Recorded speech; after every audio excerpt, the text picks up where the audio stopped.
தமிழன் தொலைக்காட்சி சொந்தங்களுக்கு கிறிஸ்டோபர் தாஸின் அன்பு வணக்கங்கள். இன்றைய அரசியல் அரங்கம் நிகழ்ச்சிக்காக நம்முடன் இணைந்திருப்பவர் கிராம சேவிகா பட்டதாரி ஆசிரியர்கள் மற்றும் மேற்பார்வையாளர்கள் நலச்சங்கத்தின் மாநில தலைவர் திரு சங்கர் பாபு இணைந்திருக்கிறார். அவரோடு நிறைய விஷயங்கள் நம்ம பேசலாம். குறிப்பாக இந்த ஆட்சி 2021 ஆட்சி கட்டளையில் ஏறிய போது அரசு ஊழியர்கள், ஆசிரியர்கள், போக்குவரத்து துறை ஊழியர்கள் உள்ளிட்ட அரசு ஊழியர்களுக்கான பல்வேறு வாக்குறுதிகளை தேர்தல் வாக்குறுதிகளாக தந்தது. அரசு ஊழியர்களும் பெரும் நம்பிக்கையோடு இந்த அரசாங்கம் வர வேண்டும் என்று பெரிய உழைப்பை கொட்டினார்கள்.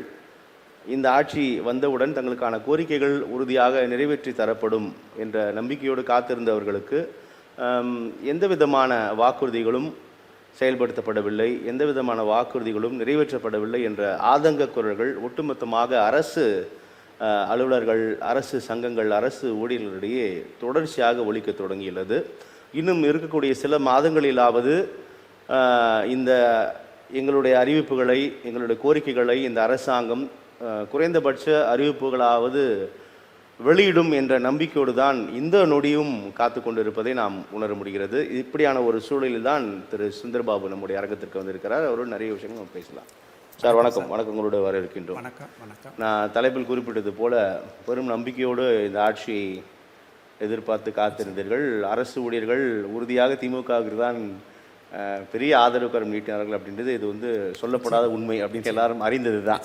ஆனால் நீங்கள் மட்டும் இல்லை, எல்லா அரசு சங்கங்கள், அரசு ஊழியர்கள், எல்லா துறை சார்ந்த எல்லாமே அதிருப்தியில் இருக்கிறாங்க. அதிருப்தி என்பது நீங்கள் சொன்ன வாக்குறுதியை எங்களுக்கு பண்ணலையே, இதெல்லாம் பண்ணித்தரேன்னு சொல்லிட்டு தானே நீங்கள் ஆட்சியில் அமர்ந்தீர்கள். ஆனால் அமர்ந்ததுக்கு அப்புறமா நிதி நெருக்கடி என்பதும் ஒவ்வொரு முறையும் ஒரு ஐஏஎஸ் அதிகாரியின் கீழே ஒரு குழு அமைத்து நாங்கள் ஆராய்ந்து கொண்டிருக்கிறோம், கருத்துக்களை கேட்டுக்கொண்டு இருக்கிறோம் என்ற ஒரு விஷயந்தான் நகர்ந்து கொண்டு இருக்குது. இது எந்த விதத்திலும் ஏற்புடையதில்லை அப்படின்னு நிறைய அரசு சங்கங்கள், ஊழியர்கள் சொல்வது கேட்க முடியுது. இந்த பிரச்சனை எப்படி சார்? என்ன சார் உங்களுடைய பிரச்சனைகள் என்பது? முதலாவதாக தமிழன் தொலைக்காட்சி நிர்வாகத்திற்கும் நேயர்களுக்கும் எனது வணக்கத்தினையும் இந்த வாய்ப்பை நல்கியமைக்கு நன்றியையும் தெரிவித்துக் கொண்டு என்னுடைய உரையை தொடங்குகின்றேன். அதாவது 2021 திராவிட முன்னேற்ற கழக ஆட்சி ஸ்டாலின் தலைமையில் அமைந்ததற்கு பிறகு அவங்க கொடுத்த வாக்குறுதி, அதாவது அரசு ஊழியர் ஆசிரியர்கள் சம்பந்தமாக அவங்களுடைய 505 வாக்குறுதி கொடுத்தாங்க. இந்த 505 வாக்குறுதியில் 308 வாக்குறுதி தொடங்கி 319 வாக்குறுதி வரை ஒரு 15 வாக்குறுதிகள் அரசு ஊழியர் ஆசிரியர் சம்பந்தப்பட்ட வாக்குறுதிகள். இதுவரை 4 ஆண்டுகள் கடந்தும் எந்த விதமான ஒரு வாக்குறுதி கூட நிறைவேற்றப்படவில்லை. ஒரு வாக்குறுதி கூட நிறைவேற்றப்படவில்லை.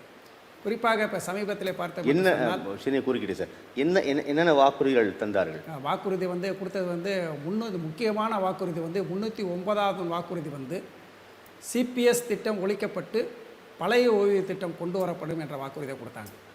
தற்கால ஆசிரியர்கள் நிரந்தரப்படுத்தப்படுவார்கள் என்ற வாக்குறுதியை கொடுத்தாங்க. சிபிஎஸ் காமன் பென்ஷன் ஸ்கீமா? சிபிஎஸ் கான்ட்ரிபியூட்டரி பென்ஷன் ஸ்கீம், பங்களிப்பு ஓய்வு திட்டம். பங்களிப்பு ஓய்வு திட்டத்தை ரத்து செஞ்சுட்டு பழைய ஓய்வு திட்டத்தை கொண்டு வரும், நடைமுறைப்படுத்த உறுதியாக கொண்டு வரும்னு சொன்னாங்க. நாங்கள் கடந்த காலத்தில் முந்த ஆட்சியின் போது போராட்டம் நடத்திய போது போராட்ட களத்திற்கே நாங்கள் அழைக்காமலே இன்றைக்கு இருக்கக்கூடிய முதலமைச்சர், அப்போது எதிர்க்கட்சி தலைவர் ஓடி எல்லாம் கவலைப்படாதீங்க, கழகாட்சி அமைந்தவொடனே உங்களுடைய கோரிக்கைகள் அத்தையும் நிறைவேற்றப்படும் என்று சொல்லி 100% வாக்குறுதி கொடுத்தார், பேட்டி கொடுத்தார், காணொலி இருக்குது, ஊடகங்கள் இருக்குது, பத்திரிகை செய்திகள் இருக்குது, அத்தனையுமே ஆதாரபூர்வமாக இருக்குது. ஆக 4 ஆண்டுகள் கடந்ததற்கு பிறகும் இதை நிறைவேற்றவில்லை.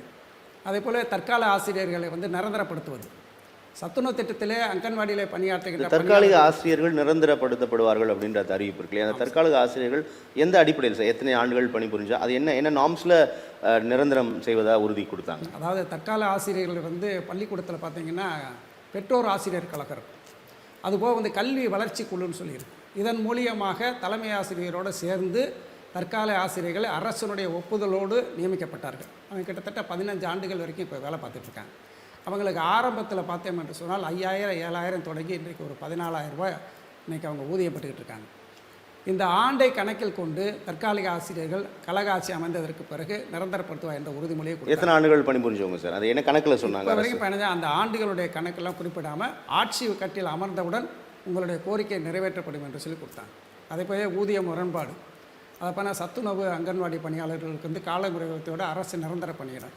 ஓய்வூதியம் வந்து சத்துணவு அமைப்பாளர்கள் அங்கன்வாடி பணியாளர்கள் குறைந்தபட்ச ஓய்வூதியம் வழங்கப்படும் என்று சொன்னார்கள். சென்ட்ரல் கவர்மெண்ட்டில் வந்து குறைந்தபட்ச ஓய்வூதியம் 9,000. தமிழக அரசு வந்து 7,850 ரூபா குறைந்தபட்ச ஊதியம் வச்சுருக்காங்க. இது அரசின் நிரந்தர பணியாளருக்கு இந்த குறைந்தபட்ச ஊதியத்தை கொடுத்தாலும் கூட சத்துணவு அங்கன்வாடி பணியாளர்களுக்கு குறைந்தபட்சம், அதாவது அவர்கள் பணியில் இருக்கும்போது அவர்கள் ஒரு பணியாளர்களாக கருத வேண்டும், ஓய்வு பெற்ற பிறகு அவர்கள் ஒரு மனிதர்களாக கருத வேண்டும். ஆக ஓய்வு பெற்ற அனைவருமே சமம் என்ற அடிப்படையில் தனி ஒரு மனிதனுக்கு உணவில்லை என்று சொல்லக்கூடிய மகாகவி பாரதியாருடைய வார்த்தைக்கு இணங்க ஒரு நாளைக்கு 3 வேளை, ஒரு வேளைக்கு ஒரு உணவுக்கு 100 ரூபாய் என்ற செலவு என்று சொன்னால் 3 வேளைக்கு 300 ரூபாய், மாதம் 3000 ரூபாய். மொத்தம் பார்த்தோம் என்று சொன்னால் 300 × 30 நாட்கள் கணக்கிட்டோம் என்று சொன்னால் 9,000 ரூபாய் குறைந்தபட்சமாக தனி மனிதனுக்கு உணவுக்கு வந்து செலவு ஆகிறது.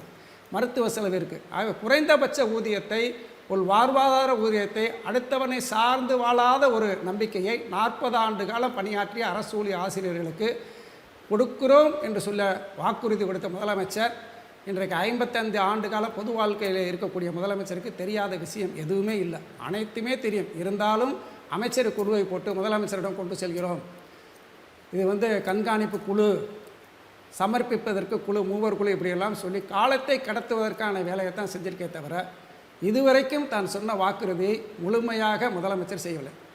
முதலமைச்சர் எங்களுடைய பழைய ஓய்வூதிய திட்டத்தை கொண்டு வரவில்லை என்று சொன்னால் எங்களை பொறுத்தவரை இந்த தொலைக்காட்சியின் மூலமாக மாண்புமிகு தமிழ்நாடு முதலமைச்சர்களுக்கு நாங்கள் தெரிவித்துக் கொள்வது, 1 செப்டம்பர் மாதத்துக்குள்ளே மூவர் குழுவினுடைய அறிக்கை சமர்ப்பித்து அதன்படி வழிகாட்டுதல்படி நாங்கள் உரிய நடவடிக்கைகளை ஓய்வூதியத்திற்கு எடுப்போம் என்று சொல்லி சட்டமன்றத்திலே நிதியமைச்சர் தங்கம் தென்னரசு அவர்கள் தெரிவித்தார்கள்.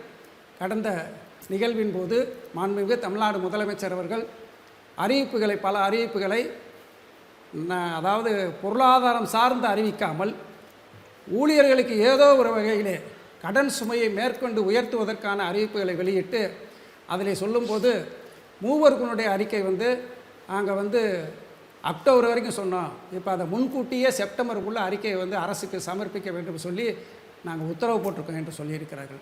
ஆக அதன்படி இந்த செப்டம்பர் மாதத்திற்குள்ளே அறிக்கை என்பது இதுவரைக்கும் அந்த அறிக்கையை கொடுத்ததுக்கு வந்து ஆணை போட்டிருக்காங்களே தவிர இதுவரைக்கும் அந்த மூவர் குழு எந்த சங்கத்தையும் தமிழகத்தில் இருக்கின்ற அனைத்து ஆசிரியர் சங்கங்கள் அத்தனை இதில் எதையுமே அழைத்து இதுவரைக்கும் அவங்க பேசலை, மனு வாங்கலை. தலைமைச் செயலகத்தில் அவங்களுக்கு ஒரு அலுவலகம் உருவாக்கப்படவில்லை. ஆக அந்த குழு உயிருடன் இருக்கிறதா என்பதே கேள்விக்குறியாக இருக்குது. ஆக இப்படிப்பட்ட நிலைமையிலே முதலமைச்சர் அவர்கள் காலத்தை நீட்டிப்பதற்காக 10 ஆண்டு காலம் அரசு தேர்தலை சந்திக்கக்கூடிய வாய்ப்பு இருக்கின்ற காரணத்தினாலே தள்ளிக்கொண்டே வருகிறார்கள். இப்படிப்பட்ட சூழ்நிலையில் செப்டம்பருக்குள் மாண்புமிகு தமிழ்நாடு முதலமைச்சர் அவர்கள் பழைய ஓய்வு திட்டத்தை அறிவித்தே ஆக வேண்டும். இல்லை என்று சொன்னால் 38 மாவட்டம் இருக்குது. 38 மாவட்டத்தில் மாண்புமிகு தமிழ்நாடு முதலமைச்சர் அவர்கள் அரசு ஊழியர் ஆசிரியர் அனாதை இல்லங்கள் என்று சொல்லி மாவட்டந்தோறும் ஆரம்பிக்க வேண்டும். நாங்கள்லாம் அதில் போய் அடைக்கலம் ஆயிடுறோம். எங்களுக்கு 3 வேளை உணவு கொடுங்க, ஒவ்வொரு மாவட்டத்துக்கும் ஒரு மருத்துவ குழுவை போடுங்க. எங்களுக்கு உடல்நிலை சரியில்லைனா அந்த குழு எங்களை சந்திச்சுக்கிட்டோம், வாழ்நாளை அப்புறம் அங்கே கழிச்சிடலாம்.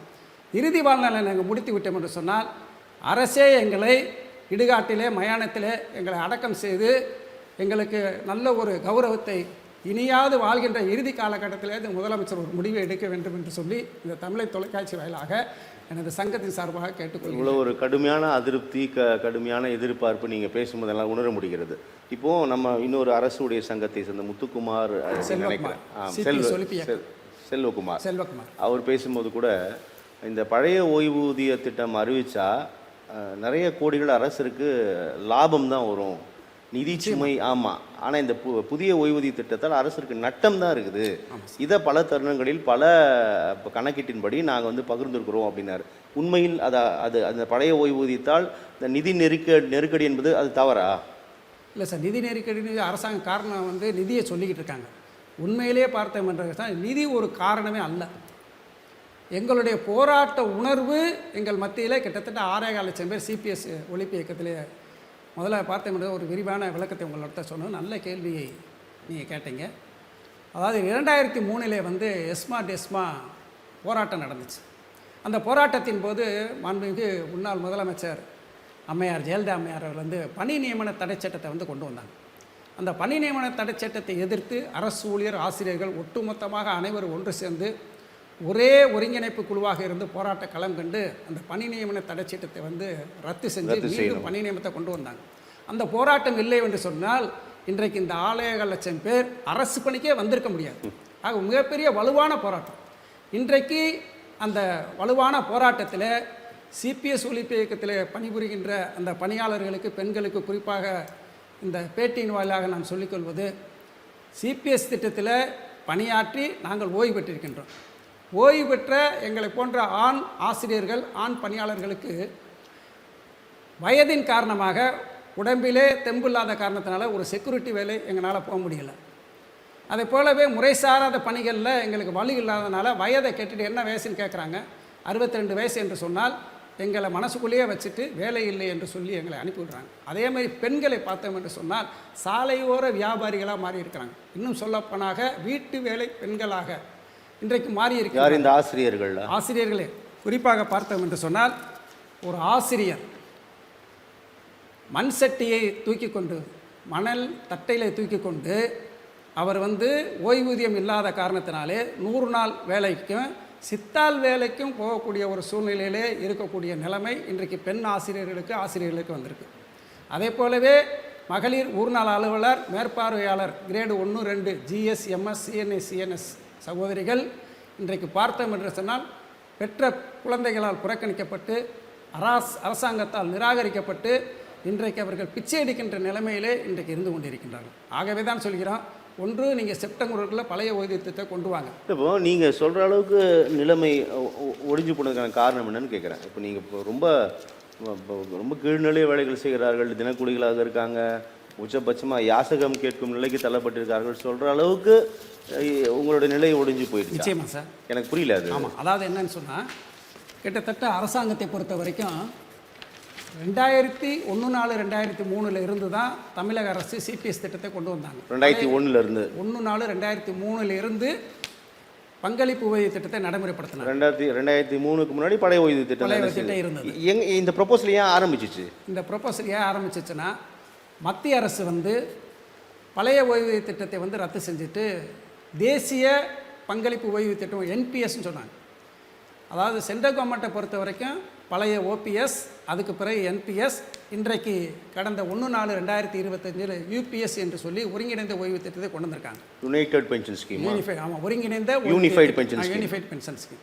அதே போல் ஆந்திராவிலே பார்த்துக்கின்ற சொன்னால் guarantee pension GPS guarantee pension scheme கொண்டு வந்திருக்காங்க. தமிழக அரசில் வந்து ஓல்டு பென்ஷன் இருந்துச்சு. 2003க்கு பிறகு எஸ்மா அரசு ஊழியர் ஆசிரியர் போராட்டத்தின் காரணமாக மாண்புமிகு முன்னாள் முதலமைச்சர் அம்மையார் ஜெயலலிதா அம்மையார் அவர்கள் முன்கூட்டியே மத்திய அரசு வந்து 1-1-2004 தான் NPSஐ கொண்டு வராங்க. ஆனால் 9 மாதங்களுக்கு முன்பேயே முதலமைச்சர் அவர்கள் அரசு ஊழியர் ஆசிரியர்கள் கோபம் கொண்டு எஸ்மாயை பயன்படுத்தி சிபிஎஸ் திட்டத்தை நடைமுறை கொண்டு வராங்க. இப்போ எங்கள் சங்கத்தை பொறுத்த, எங்களுடைய பணியாளர்களை பொறுத்த வரைக்கும், நான் ஆசிரியர், அதே போல நான் பள்ளிக்கூடத்தில் வேலை பார்த்தேன், முன்னாள் சத்துணவு பணியாளர். அதே போலவே வந்து GS, MS, CNA, CNS இருக்க பெண் சகோதரிகள் அங்கன்வாடி பணியாளராக வேலை பார்த்தவங்க.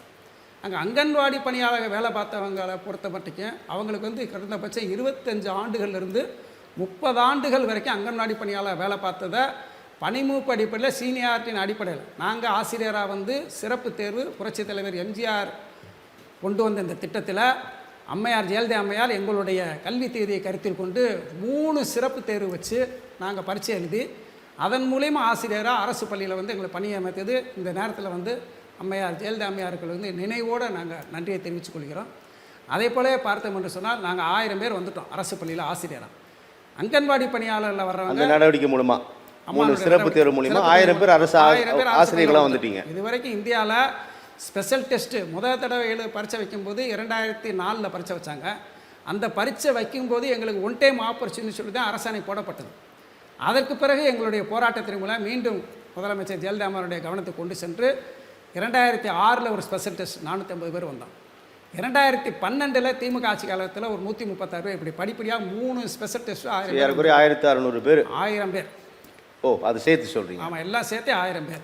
அதுபோல் அங்கன்வாடி சகோதரிகளில் வந்து 25 வருஷம் 30 வருஷம் அங்கன்வாடி பணியாளர் பணியாற்றி அங்கன்வாடி பணியாளர் இருக்கும்போது ஆட்சியாளர்களுடைய அடிமையாக பணியாற்றக்கூடிய நிலை இருந்துச்சு. அதற்கு பிறகு அவங்களுக்கு அங்கன்வாடி பணியாளர்களுக்கு மகளிர் ஊர்நல அலுவலர், கிராம சேவிகா, RWO ரூரல் வெல்ஃபேர் ஆஃபீஸர்னு சொல்லி பஞ்சாயத்து யூனியன்களில் மாவட்ட சமூக நலத்துறையுடைய கண்காணிப்பு புதிதாக உருவாக்கப்பட்டது தான் சார். அந்த அந்த பணியிடம் வந்து புதிதாக உருவாக்கப்பட்டது. புதிதாக கவர்மெண்ட்டுடைய ரெகுலர் சர்வீஸ் வரும். முதல்ல இருக்கும் தொகுப்பூதியம், டைம் ஸ்கேலு. அதற்கு பிறகு மகளிர் ஊர்நல அலுவலராக, சத்துணவு திட்ட மேற்பார்வையாளராக நாங்கள் பணியை ஜெயலலிதா அவர்கள் கொண்டு வரப்பட்டது. அதன் மூலிமா நாங்கள் ப்ரொமோஷனில் வந்து வேலை பார்த்ததில்ல. அதற்கு பிறகு என்ன நடவடிக்கை என்று சொன்னால், பஞ்சாயத்து யூனியன் கண்ட்ரோலில் சோசியல் வெல்ஃபேர் கட்டுப்பாட்டில் GSMS, சமூக நலத்துறையிலேயே ஊட்டச்சத்து, குழந்தைகளுக்கு கர்ப்பிணிகளுக்கு ஊட்டச்சத்து வழங்குவதற்கு ஊட்டச்சத்து மேற்பார்வையாளர்னு சொல்லி CNS CNIயாக வந்தவன். இவங்களுக்கெல்லாம் எப்படின்னு சொல்லி கேட்டால், நானே 45 வயசில் தான் ஆசிரியராக வந்தேன். குறைந்த ஆண்டுகள் பணியாற்றக்கூடிய அரசினுடைய வாய்ப்பில் தான் நாங்கள் இருந்து பணியாற்ற. அதிகபட்சம் 20 ஆண்டு தான் இருக்க முடியும். ஆமாம், அதிகபட்சம் 20 ஆண்டுகள். ஆமாம். இப்படி பார்த்தோம் என்று சொன்னால், இந்த கிரேடு 1, 2 வந்த சகோதரிகளுக்கு வந்து 50 வயசுக்கு மேலே 5 வருஷம் 4 வருஷம் 2.5 வருஷம் இப்படித்தான் எங்களுக்கு பணியாற்றக்கூடிய வாய்ப்பு. 58 ஆனவொன்னே ₹1 கூட ஓய்வூதியம் இல்லாமல் நாங்கள் வெளியேறிக்கிட்டு இருக்கோம். அதற்கு பிறகு நாங்கள் தொடர்ச்சியான போராட்டங்களை கிட்டத்தட்ட 15 ஆண்டு காலமாக பழைய ஓய்வூதியத்தை கொண்டு வாங்க. இப்போ CPSயில் வந்த பணியாளர்களுக்கு எங்களுக்கு என்ன வித்தியாசம் என்று சொன்னால், அவங்கெல்லாம் 1/4/2003 பின்னாடி வந்த சகோதரர்கள் சகோதரிகள். நாங்கள்லாம் 1977, 79, 81 வறட்சி நிவாரண திட்டம், அதற்கு பிறகு புரட்சித் தலைவர் எம்ஜிஆர் கொண்ட சத்துணவு திட்டத்தில் நாங்கள் 30 ஆண்டு காலம் பணியாற்றி, அதுக்கு பிறகு ஸ்பெஷல் டெஸ்ட் எழுதி டீச்சராக வந்தோம். 30 ஆண்டு காலம் தொகுப்பூதியத்தில் பணியாற்றி, காலமுறை ஊதியத்தில், சிறப்பு காலமுறை ஊதியத்தில் பணியாற்றி, அதற்கு பிறகு கவர்மெண்ட்டோட ரெகுலர் சர்வீஸுக்கு முழு நேர அரசு ஊழியராக வந்தோம்.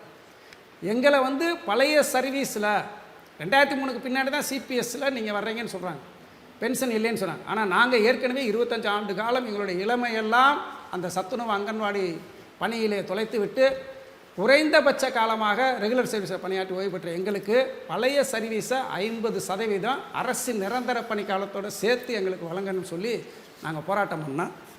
முன்னாள் முதலமைச்சர் டாக்டர் கலைஞர் அவர்கள் 2009 நவம்பர் 21 6வது அறிவிப்பாக வந்து 15 அறிவிப்பு வெளியிட்டார். அதில் 6வது அறிவிப்பாக சத்துணவு திட்டத்தில் அங்கன்வாடியில் வேலை பார்த்து ஆசிரியராக போனவங்க, கிரேடு 1 கிரேடு 2 போனவங்க, மல்டிபர்பஸ் நர்சஸாக போன 3 பிரிவினருக்கும் 50% உங்களுடைய அரசின் நிரந்தர பணிக்காலத்தோடு சேர்த்து உங்களுக்கு பழைய ஓய்வூதியம் வழங்கப்படும் என்று சொல்லி அறிவித்தார். மாநாட்டில் அரசாணையின் 6 வெளியிடப்பட்டது. இந்த 6 ஒவ்வொரு அரசாங்கம் என்ன செய்யும் என்று சொன்னால், தேர்தல் காலம் நெருங்கும் போது தன்னுடைய பலவீன காலத்தை உணர்ந்து மாநாடு நடத்தி ஒட்டுமொத்தமாக அனைத்து சங்கங்களையும் கூட்டி அறிவிப்பு செய்வாங்க. இது கலைஞர் வெளியிட்ட அரசாணை. இன்றைக்கு கலைஞருடைய மகன் மு.க. ஸ்டாலின் அவர்கள் இன்றைக்கு முதலமைச்சராக இருக்கிறார். 55 ஆண்டுகால அனுபவத்தை பெற்றவர். தன்னுடைய தகப்பனார் வெளியிட்ட மாநாட்டில் அறிவித்த அரசாணையானது இன்றைக்கு வரைக்கும் நடைமுறைப்படுத்தவில்லை. நாங்கள் என்ன அவர் காலத்தில் நடைமுறைப்படுத்தப்படல, அவர் காலத்தில் கடைசி 2011 தேர்தல், 2010 இந்த அரசாணை வெளிவருது. ஓராண்டு காலத்தில் நாங்கள் அரசு பணியில் இருந்துட்டு ஓய்வூதியம் கேட்டு பல முறை மாண்புமிகு இப்போ இந்த அரசாணை செயல்படுத்தப்பட்ட அந்த பிரச்சனைக்கு தீர்வு ஓரளவு கிடைத்து விடுமா? இந்த அரசாணை தீர்வுபட்டு தான் நாங்கள்லாம் இந்த பென்ஷனை வாங்கிட்டு இருப்போம். இந்த அரசாணை இப்போ இந்த அரசாணை சுட்டிக்காட்டி நீங்கள் இந்த பல முறை போராட்டம் நடத்திட்டோம். முதலமைச்சர் கலைஞரை வந்து 99 கார்கில் போற நிதி கொடுத்து சந்திச்சான். என்ன சொன்னார் இந்த அரசாணை தொடர்பாக? என்ன சொன்னார்? இந்த அரசாணை வெளியிட்டதற்கு பிறகு திமுக ஆட்சி காலம் ஓராண்டு காலம் இருந்தது. நாங்கள்லாம் அரசு பணியில் இருந்ததுனால எங்களுக்கு சர்வீஸ் சேர்த்து கொடுங்கன்னு சொல்லி ரிட்டையர்ட் ஆகிறது கொஞ்சம் கொஞ்சமாக ரிட்டையர்ட் ஆனால நாங்கள் பெட்டிஷனை போட்டு பார்த்தோம். ஏஜி ஆஃபீஸ் வரைக்கும் போனோம். ஏஜியில் சொல்லிட்டாங்க 1/4/2003 பின்னர், 1/4/2003 பின்னர், நீங்கள் 2003 பின்னர் தான் நீங்கள் அரசு பணிக்கு வந்திருக்கீங்க. இது தனியாக ஒரு ஆர்டர் போட்டு இவங்களுக்கு கொடுக்கலாம்னு சொல்லி ஒரு உத்தரவு போட்டு வாங்கிட்டு இந்த அரசாணை தெளிவாக போட்டிருக்காங்க. ஆனால் இந்த அரசாணை தவறாக போட்டிருக்கு. இது திருத்திய அரசாணை அரசு வந்து போட போகுது, அதனால் வெயிட் பண்ணுங்கன்னாங்க. திருத்திய அரசாணைன்னு ஒன்று போட்டு எங்களுக்கு பழைய சர்வீஸை சேர்க்காமல் CPS திட்டத்தில் கொண்டு எங்களுக்கு நுழைச்சி விட்டு இப்போ நாங்கள் ஓய்வூதியம் இல்லாமல் கஷ்டப்பட்டு கொண்டு வருகிறோம். இந்த மாதிரி ஒரு சூழ்நிலையில் இந்த அரசாங்கத்தை பொறுத்த வரைக்கும் இன்றைக்கு 4 ஆண்டு காலம் முடிஞ்சு போச்சு, 10 மாத காலம் தான் இருக்குது.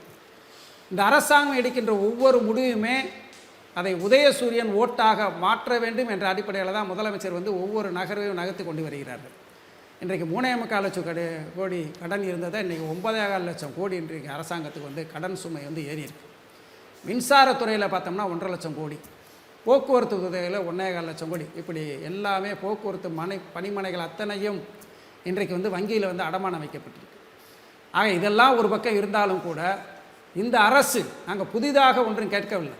ஏற்கனவே நடைமுறையில் இருந்த மேற்கு வங்காளத்தில் இன்றைக்கு வரை தொடர்ச்சியாக எந்த விதமான சலனமும் இல்லாமல் பழைய விதத்தை கொடுத்துக்கிட்டு இருக்காங்க.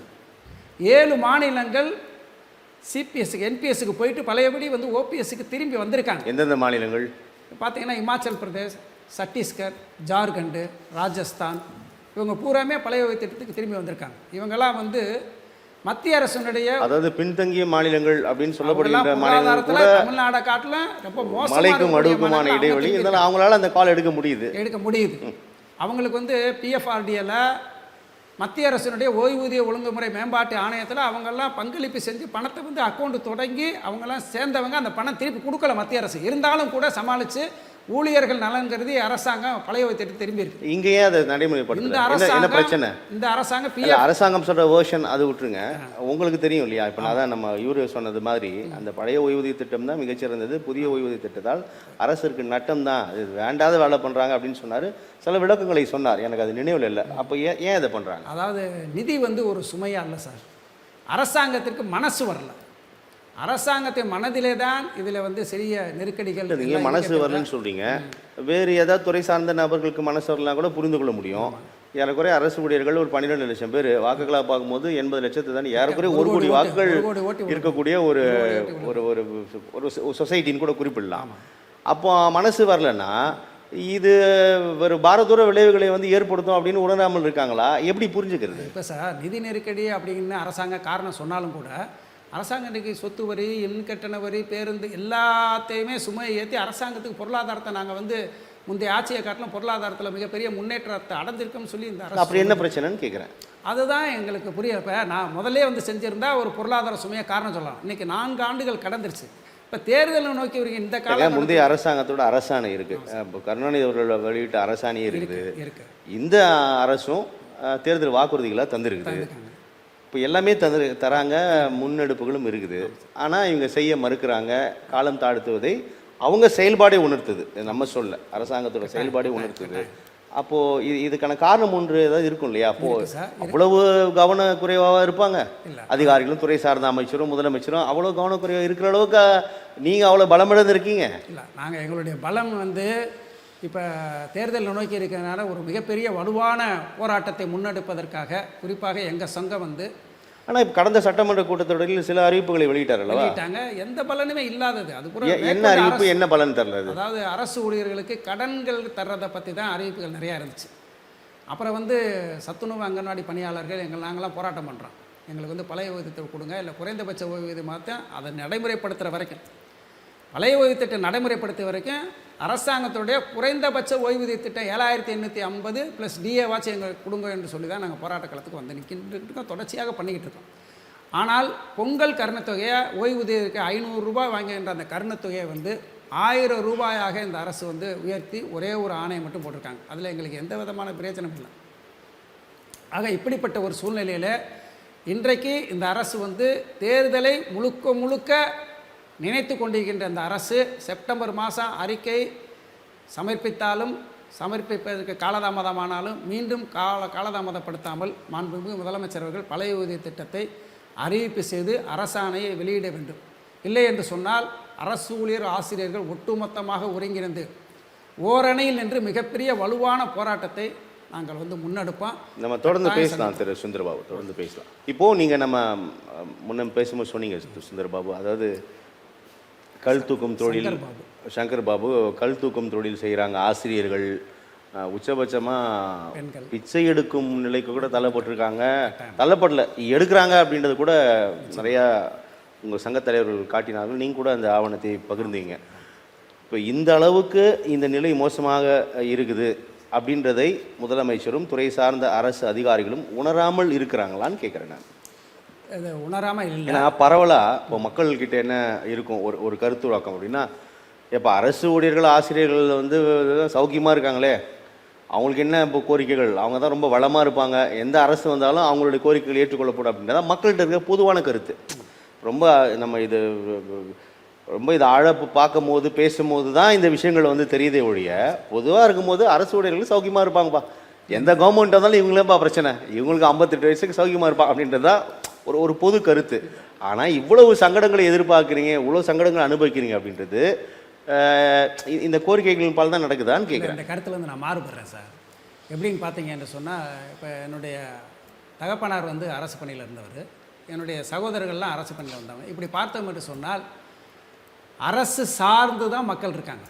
அரசு ஊழியராக பணியாற்றியவர்களுடைய குடும்பத்தினுடைய வாரிசுகள் இப்போ பார்த்தீங்கன்னு சொன்னால் பரவலாக பார்த்தோம்னா என்னை மட்டும் எடுத்துக்கிடக்கூடாது. இப்போ என் பையன் இந்தியன் பேங்கில் இருக்கான், அதே மாதிரி எங்கள் அண்ணன் இருந்தார், எல்லாருமே அண்ணன் தம்பி நாங்கள் 4-5 பேர் எல்லாருமே அரசு பணியில் இருந்தோம். இது மாதிரி பார்த்தோம்னா எல்லா இடத்துலையுமே எல்லாமே அரசை சார்ந்து தான் மக்கள் இருக்காங்க. இது போக வந்து அரசு சாராத மக்கள் இருக்காங்க. ஆனால் நாங்கள் இந்த பிரச்சனையை மக்களிடத்தில் கொண்டு போகும்போது, அரசு பணியில் நாங்கள் வேலை பார்க்கும்போது சௌரியமாக இருக்குங்கிற கருத்து நீங்கள் சொல்கிறத வந்து நான் ஏற்றுக்கொள்கிறேன். ஆனால் அதே நேரத்தில் ஓய்வுக்கு பின் எங்களுடைய நிலை என்னவென்று சொன்னால், எல்லா பிள்ளைகளையுமே பெற்ற தாய் தகப்பல பாத்திர மாட்டாங்க. ஆக நாங்கள் சேர்த்து வச்ச வீடு வாசல் இதெல்லாம் வந்து ஒரு சூழலில் பல குடும்பங்களில் இன்றைக்கி மாற்றமாகி நாங்கள்லாம் புறக்கணிக்கப்பட்ட ஒரு அபலையாக இருக்கக்கூடிய பெண்கள் எல்லாம் இன்றைக்கு சூழலில் பார்த்தோம்னா அதிகமான அளவுக்கு அந்த ஓய்வூதியம் தான் காப்பாற்றும். ஓய்வூதியம் கௌரவமாக தங்களுடைய வாழ்வின் இறுதி நாட்களை கடப்பதற்கான ஒரு விஷயம் தானே அது. அப்படிதானே கொண்டு வரப்பட்டது அது. சார் ஒரு தெம்பு வரும் சார். ஓய்வூதியம் இருந்தாலே எங்களுக்கு ஒரு நல்ல உணவு 3 வேளை சாப்பிடலாம், மருத்துவ செலவுனா உடனடியாக போய் மருத்துவ என்னுடைய காலில் நான் நிற்கிறேன், யாரும் சாராமல் இருக்குன்னு ஒரு பெருநம்பிக்கை வயதான காலத்தோடு ஒரு தன்னம்பிக்கையோடு நம்ம ஒரு 40 ஆண்டுகாலம் அரச பணி நம்ம ஆற்றணும், இந்த அரசு வந்து எங்களுக்கு கௌரவமான ஒரு ஓய்வூதியத்தை கொடுத்துக்கிட்டு இருக்கு அப்படிங்கிற ஒரு நம்பிக்கையோடு எங்களுடைய வாழ்நாளை வந்து நாங்கள் கொண்டு செல்ல முடியும். ஆக இன்றைக்கி பார்த்தோம் என்று சொன்னால் நாங்கள் வந்து இல்லாத ஒன்றை புதிதாக எங்களுக்கு வந்து கோரிக்கையாக நாங்கள் கேட்கல. அரசாங்கம் கொடுத்த உறுதிமொழியை, வாக்குறுதியை, ஏற்கனவே நடைமுறையில் இருந்ததை திரும்ப கொண்டு வாங்க செய்து. அரசுக்கு வந்து செலவுகள் இல்லை. இப்போ சிபிஎஸ்சில் இன்றைக்கி பார்த்தோம்னா 1 லட்ச ரூபா சம்பளம். இப்போ நீங்கள் அரசுக்கு செலவு இல்லை அப்படின்னு நீங்கள் தொடர்ந்து சொல்லிட்டு இருக்கீங்க. அரசாங்கம் நிதி பற்றாக்குறை எதனா காரணமாக சொல்லுது? இல்லை நான் கேட்குறேன், நான் தெரிஞ்சுக்கிறதுக்காக கேட்குறேன். காரணமாக சொல்கிறேன், நிதி அப்படிதான் அதான காரணமாக சொல்கிறாங்க. இப்போ இது எதில் உண்மை, எது உண்மை? நீங்கள் சொல்கிறது உண்மையா, அரசாங்கம் சொல்கிறது உண்மையா? நிதி வந்து ஒரு பழைய வைத்தியத்தை கொண்டு வரக்கு நிதி ஒரு காரணம் அல்ல. எந்த அடிப்படையில் நீங்கள் சொல்கிறீங்க? சிபிஎஸ்சில் தான் அரசாங்கத்தில் இப்போ நாங்கள் வந்து கிட்டத்தட்ட 30,000 கோடி அரசு ஊழியர்கள் இன்றைக்கி 6,000 லட்சம் பேருக்கு வந்து மாதம் அவங்களுக்கு பங்களிப்பது 10% பிடிச்சோம் என்று சொன்னால் எங்களுடைய பங்கீட்டு தொகை ஒரு குறிப்பிட்ட தொகை வருது. அதே தொகையை அரசாங்கம் மாதம் போட்டுக்கிட்டு இருக்கு. அப்போ ஆண்டுக்கு பார்க்கும்போது பல கோடி, கிட்டத்தட்ட பார்த்தோம்னா இன்றைக்கு 80,000 கோடி இன்றைக்கு சிபிஎஸ் பணம் இருக்குது. முதலமைச்சர் வந்து எதிர்க்கட்சி தலைவர் இருக்கும்போது கேட்டார், அவங்க என்ன கேட்டாங்க, ஆசிரியர்கள் நாங்கள் வந்து கொடுத்த பணம் சிபிஎஸ் பணம் எங்கே இருக்குது, அதுக்கு கணக்கு எங்கேன்னு கேட்டாங்க. அப்படின்னு 80,000 கோடி வந்து முதலீட்டில் இருக்குது. முதலீடில் இருக்குது. எதில் முதலீடில் இருக்குது? அதான் அது வந்து பிடிஆர் பழனிவேல் வந்து எல்ஐசியில் கொண்டு போய் ஒரு 45,000 கோடியை கொண்டு போய் போடுறாரு. அரசாங்கம் அதுக்கு வட்டி கட்டிக்கிட்டு இருக்கு. அப்போ இது எந்த வழியில் கொண்டு போகிறாங்க, அந்த செலவினத்தை எதில் கொண்டு போய் ஈடுகட்டுறாங்க என்னன்னு தெரியலை. எங்களுடைய பணம் ஒரு வைப்பு தொகையாக இல்லை வட்டி வர்ற அளவுக்கு ஏதோ ஒரு நிறுவனத்தில் தொடங்கப்படவில்லை. அது எங்கே இருக்குன்னு எங்களுக்கும் தெரியல. அரசாங்கத்தை முந்தைய அரசு இந்த அரசு கேள்வி கேட்டுச்சு. இன்றைக்கு இந்த அரசு தெளிவான வெள்ளை அறிக்கை கொடுக்கல. இப்போ பழைய ஊதியத்தை கொடுத்துட்டாங்க என்று சொன்னால் அரசாங்கத்திற்கு இன்றைக்கு பொறுத்த வரைக்கும் ஒட்டுமொத்தமாக இன்றைக்கு 6,000 லட்சம் பேர் ஒரே ஆண்டில் இன்றைக்கி ஓய்வு பெற போகிறதில்லை, படிப்படியாக தான் போகிறாங்க. இப்போ நாங்கள் ஒரு 40,000 பேர் இன்றைக்கி சிபிஎஸ்சியில் வேலை பார்த்துட்டு ஓய்வு பெற்றிருக்கோம். ஒரு 8,000 பேர் இறந்துருக்காங்க. 8,000 பேருக்கு குடும்ப ஓய்வூதியம் இல்லாமல் பிள்ளைகளுடைய நிலை, அந்த பெண்களுடைய நிலை மிக கடுமையான அளவுக்கு இருக்குது. அது ஒரு சூழல். இந்த 40,000 ஓய்வு பெற்றதில் எங்கள் மாற்றுப்பணிக்கு நாங்கள் செல்ல முடியலை. ஓய்வூதியம் வாங்கிட்டு காலத்தை கழிக்கக்கூடிய தசை சுருக்கங்களை நோக்கி பயணம் சென்று கொண்டிருக்கின்ற நாங்கள், குறிப்பாக பெண்களுக்கு வந்து மிக சீக்கிரமாக வியாதிகள் வந்து உபாதைகளில் வந்து தொத்தி. இப்போ யாருக்கெல்லாம் ஓய்வூதியம் இருக்குது? பழைய ஓய்வூதிய திட்டம் யாரெல்லாம் பெற்றுக்கொண்டு இருக்கிறாங்க? பழைய ஓய்வூதிய திட்டம் யாருமே இல்லை. எங்கள் சங்கத்தின் சார்பாக ஓய்வூதிய திட்டத்தை வலியுறுத்தி பல்வேறு விதமான போராட்டங்களை நாங்கள் நடத்தினோம். அதற்கு பிறகு அரசிடமிருந்து எந்த பதிலும் இல்லாத ஒரு சூழ்நிலையில் நாங்கள் நீதிமன்றத்தை நாட வேண்டிய சூழல் வந்து சென்னை உயர்நீதிமன்றத்திலும் மதுரை உயர்நீதிமன்ற கிளையிலையும் வழக்கு தொடர்ந்தோம். எந்த ஆண்டு? 2010 வழக்கு தொடர்ந்தோம். 2006 நாங்கள் வேலைக்கு ரெகுலர் சர்வீஸ்க்கு வந்தோம். 4 ஆண்டுகள் பொறுத்து திரும்ப எங்களை சத்துணவு சர்வீஸை சேருங்க, இந்த ரெகுலர் சர்வீஸோட 50% சேர்த்து எங்களுக்கு ஓல்டு பென்ஷன் கொடுங்கன்னு சொல்லி அரசிட்ட கேட்டோம். அரசு செவிமடுக்காதன் விளைவாக நாங்கள் நீதிமன்றத்தை நாட வேண்டிய சூழல். நீதிமன்றத்துக்கு போனால் முறையிட்டோம். 1.5 ஆண்டுகள் கழித்து நீதியரசர் ஹரிபரந்தாமன் அவர்கள் ஒரு வரலாற்று சிறப்புமிக்க தீர்ப்பை கொடுத்தாங்க. இப்போது 2012 2012 இவங்கெல்லாம் வந்து 2003க்கு பின்னாடி அரசு நிரந்தர பணிக்கு வரல. இவங்க 30 வருஷம் வேலை பார்த்துட்டு சப்சிக்வெண்ட்லியாக ஸ்பெஷல் டெஸ்ட் எழுதி டீச்சராக வந்தவங்க. 30 ஆண்டு காலம் பணிபுரிந்துட்டு சீனியாரிட்டி பிரகாரம் பணிமுப்பு அடிப்படையில் மகளிர் ஊர்நல அலுவலராக, விரிவாக்க அலுவலராக, மேற்பார்வையாளர் நிலை 1, 2ஆக அரசின் நிரந்தர பணிக்கு வந்தவங்க. ஆகவே இவங்களுக்கு வந்து கட்டாயம் பழைய விதம் பொருந்தும் என்று சொல்லி மிக வரலாற்று சிறப்புமிக்க தீர்ப்பை சொல்லி இன்றைக்கு 6 பேர், 5 ஆசிரியர்கள், ஒரு மகளிர் ஊர்நல அலுவலர் இன்றைக்கு பழைய விதத்தை இன்றைக்கு வரைக்கும் பெற்றுக்கொண்டு வருகிறார்கள். நாங்கள் அதை தொடர்ச்சியாக வைத்து நாங்கள் நீதிமன்றத்திற்கு போனோம். 10க்கும் மேற்பட்ட நீதியரசர்கள் வந்து அதே தீர்ப்பை வலியுறுத்தி தொடர்ச்சியாக தீர்ப்பாணைகளை கொடுத்து கொண்டே வந்தார்கள். ஆனால் அரசு அதை எதிர்த்து மேல்முறையீடு செய்து இது வந்து இவங்கெல்லாம் சிபிஎஸ்சில் வந்தாங்க என்று சொல்லி திரும்ப சிபிஎஸ்சில் வந்தது உண்மை. 2004க்கு பின்னர் தான் நாங்கள் வந்தோம். ஆனால் நாங்கள் புதிதாக மேல்முறையீட்டில் அரசு வெற்றி பெற்றது. மேல்முறையீட்டில் அரசு வந்து திரும்ப போட்டு எங்களை அலக்கழித்து எங்களுக்கு பல்வேறு நாங்கள் வந்து டைம் ஸ்கேலில் வந்தோம். ஸ்பெஷல் டைம் ஸ்கேலில் வேலூரில் ஜெயலலிதா அம்மையார் மாநாடு போட்டு அரசாணை 2 பிரகாரம் நாங்கள் வாங்குகிற 450 ரூபா சம்பளத்தை டைம் ஸ்கேல் கொண்டு வந்து எந்த ஆண்டு 1996 1/1/96 முதல் ஆட்சி காலத்தில் ஆமாம். அது எஃபெக்ட் வந்து ஜீவோ நம்பர் 2 வந்து 1/1/96 இருந்து நாங்கள் வாங்குகிற 450 ரூபா சம்பளத்தை டைம் ஸ்கேலாக பிரித்து தொகுப்பூதியத்தை டைம் ஸ்கேலுக்கு கொண்டு வந்து 200 ஆண்டு ஊதிய உயர்வு 5 என்று சொல்லி 450 ரூபாய் அப்படியே பிரித்து போட்டாங்க. அப்புறம் படிப்படியாக வந்து 6வது ஊதியக்குழு, 7வது ஊதியக்குழு பென்ஷன் உயர்வப்போ கொஞ்சம் கொஞ்சமாக சம்பளங்கள் உயர்ந்துச்சு. நாங்கள் அரசு பள்ளிக்கு ஸ்பெஷல் டீச்சராக போயிட்டோம். ஜிஎஸ்எம்எஸ் சகோதரிகள் வந்து யூனியன் ஆஃபீஸ்லேயும் அதே போலவே சமூக நலத்துறையிலே வந்து சூப்பர்வைசராக போயிட்டாங்க. குறைந்த காலம் வேலை பார்த்துட்டு வெளியே வந்துட்டோம். கோர்ட்டில் போய் 6 பேர் கொடுத்தாச்சு.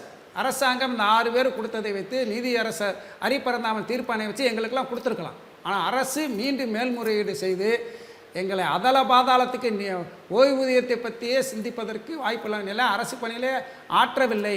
சத்துணவு பணி வந்து ஒரு அரசு பணியே இல்லை என்று சொல்லுகின்ற அளவுக்கு இன்றைக்கு அரசாங்கம் நீதிமன்றத்தில் வந்து சொன்னது. அது இன்றைக்கு சுப்ரீம் கோர்ட் வரைக்கும் போய் அந்த வழக்கு நிலுவையில் இருக்கிறது. இப்படிப்பட்ட ஒரு சூழ்நிலையில் தான் 2021 தேர்தல் அறிக்கையில் மிக முக்கியமான வாக்குறுதி ஓய்வூதிய திட்டம், பழைய ஓய்வு திட்டம் கொண்டு வரப்படும் என்ற வாக்குறுதியை கொடுத்தாங்க. 4 ஆண்டு காலம் முடிஞ்சு போச்சு, 10 மாதம் இருக்குது. இப்போ முதல்வர் செய்ய வேண்டிய வேலை, அரசு ஊழியர் ஓட்டு ஒரு பக்கம் சிந்தித்தால் 1 கோடி ஓட்டு இருக்குது. இன்றைக்கு கூட்டணிகள் பல்வேறு விதத்தில் கூட்டணி சார்ந்து தான் இன்றைக்கி ஆட்சி அமைக்கக்கூடிய, ஏன்னா தனித்து எந்த கட்சியுமே இன்றைக்கி நிற்கலை. எல்லா இடங்கள்லையுமே கூட்டணி வைத்து ஜெயித்து விட்டு தனித்து ஆட்சியோ கூட்டணி ஆட்சியோ நடைபெறக்கூடிய சூழல் இன்றைக்கு இருக்கின்ற இந்த காலகட்டத்தில் முதலமைச்சர்கள் எங்களை கனிவுடன், அதாவது பரிவோடு பரிசீலித்து பழைய ஊதிய திட்டத்தை இன்றைக்கு வருகின்ற செப்டம்பர் மாதத்துக்குள்ளே அறிவிக்க வேண்டும். இல்லை என்று சொன்னால் கடுமையான போராட்டத்தை நாங்கள் நடத்துவோம். இந்த அரசு மிகப்பெரிய பின்விளைவை அரசாங்கம் நினைக்குது. நாமெல்லாம் இன்றைக்கி மக்களுக்கு அதை செஞ்சுருக்கோம், 1000 ரூபா கொடுத்துட்டோம், விடியல் பயணம், அது இதெல்லாம் சொல்கிறாங்க. இருந்தாலும் அரசு ஊழியர் ஆசிரியர்கள் மாற்றத்தை நிச்சயமாக ஏற்படுத்துவார்கள். இந்த மாற்றத்திற்கு முதலமைச்சர் அவர்கள் வழிவகுக்க வேண்டாம். எங்கள் கோரிக்கையான 40 ஆண்டு காலம் அரசு பணியாற்றிய எங்கள் கோரிக்கையை கனிவோடு ஏற்று இறுதி காலமாக இருக்கின்ற இந்த காலகட்டத்தில் இந்த பழைய ஓய்வு திட்டத்தை மாண்புமிகு தமிழ்நாடு முதல்வர் இப்போ நீங்கள் 21 தேர்தல் வாக்குறுதியாக இந்த அரசு தந்துச்சு இல்லையா? நீங்கள் இப்போ ஒரு 6 மாதம் இல்லை குறைந்தபட்சம் 1 வருஷம் காத்திருந்தீங்க. இந்த சட்டமன்ற கூட்டத்தொடர் அறிவிச்சிரும், இல்லை இந்த சட்டமன்ற கூட்டத்தொடர் அறிவிச்சிரும் காத்திருந்துருப்பீங்க. கிட்டத்தட்ட 20 ஆண்டு 1 வருஷம் பொறுத்து 1 வருஷம் கடந்த போதே நீங்கள் உணர ஆரம்பிச்சிருப்பீங்களா? ஆஹா, இவங்க அறிவிப்பு வெளியிட மாட்டாங்க. 20 ஆண்டு காலமாக அந்த கோரிக்கை வச்சு இல்லை இந்த அரசு 2021 பிறகு காலத்தில் வந்து தொடர்ச்சியாக வந்து சமூக நலத்துறை அலுவலகம் முன்பு நாங்கள் வந்து முற்றுகை போராட்டமே நடந்து இல்லை எப்போ ஆரம்பிச்சிங்க? இவங்க இந்த அறிவிப்பு வெளியிட மாட்டாங்கன்னு எப்போ உணர ஆரம்பிச்சிங்கன்னு கேட்குறேன். முதலாண்டு முடிக்கும் போது 22லேயே உணர ஆரம்பிச்சிட்டிங்களா இவங்க அறிவிக்க மாட்டாங்க? இல்லை உங்களுக்கு பூடகமாக தகவல் வர ஆரம்பிச்சிருக்கோம்ல, அப்படியான திட்டங்கள்லாம் இல்லை அப்படின்னு காலதாமதம் செய்கிறாங்க அப்படிங்கன்னா புரிஞ்சுக்கிட்டீங்க. அரசு வந்து பொறுப்பேற்றவன உடனடியாக அனைத்து கோரிக்கை 505 கோரிக்கை உடனடியாக நிறைவேற்ற முடியாது. சரி, இருந்தாலும் அரசுக்கு ஒரு கால அவகாசம் கொடுக்கலாம் என்பதில் மாற்று கருத்து இல்லை. நாங்கள் பொறுத்திருந்தே பார்த்தோம், இந்த அரசு வந்து செய்வாங்க, நிச்சயமாக ஒவ்வொரு சட்டமன்ற கூட்டத்தொடரிலும் அதை எதிர்பார்த்துட்டு இருக்கோம். அதை முன்னெடுத்தே நாங்கள் பல்வேறு விதமான போராட்டங்களை அனைத்து சங்கங்களும் நடத்தணும். இது கவனத்தில் எப்போதுலேருந்து இந்த போராட்டம் ஆரம்பிக்கிறேன்னு கேட்குறேன். இந்த போராட்டம் 2021 ஆட்சி கட்டில் உட்கார்ந்த அந்த காலகட்டத்திலேயே முதல் கோரிக்கையாக அரசாங்கம் வந்து விடியல் பயணத்தை கையெழுத்து போடும்போதே இந்த பென்ஷனை கொண்டு வாங்கங்கிறத நாங்கள் அப்போருந்தே கொண்டு வந்தோம். 4 வருஷமாக காலதான் செய்வேன்னு ஒன்று செய்கிறேன்னு சொல்லி உறுதியை கொடுங்க, காலதாமதமாக செய்கிறேன்னு சொல்லி கூட ஒரு இந்த ஆண்டுக்குள்ளே செய்வேன்னு சொல்லி அசூரன்ஸ் கொடுக்கலாம். இல்லை என்று சொன்னால் மறுக்கலாம், வாய்ப்பே இல்லை என்று சொல்லலாம். நாங்கள் ஸோ அப்படி ஒரு போஸ்ட் கமிட்மெண்ட் கொடுக்கல சார், இல்லை, அப்படி ஒரு போஸ்ட் கமிட்மெண்ட் கூட கொடுக்கல. கொடுக்குறோம் சொல்லியே குழு அப்போ இந்த இதற்கடைகள் ஐஏஎஸ் தலைமையில் குழுலாம் அமைக்கிறாங்க இல்லையா, அப்போ அதெல்லாம் எப்படி எப்போ நடக்குது? இது வரைக்கும் இந்த அதாவது முதல்ல வந்து சாந்தா சேர்நாயர் தலைமையில் வந்து கடந்த ஆட்சியில் போட்டாங்க. சாந்தா சேனா குழுவிலேயே நாங்கள் போய் பேசினோம், எல்லாமே கன்சிடர் பண்ணி முதலமைச்சருடைய கவனத்தை கொண்டு போகிறோன்னு சொன்னாங்க. அதுக்கு பிறகு அம்மையார் காலமானதற்கு பிறகு டிஎஸ் ஸ்ரீதர் தலைமையில் வந்து அதே வல்லுநர் குழு அமைச்சாங்க.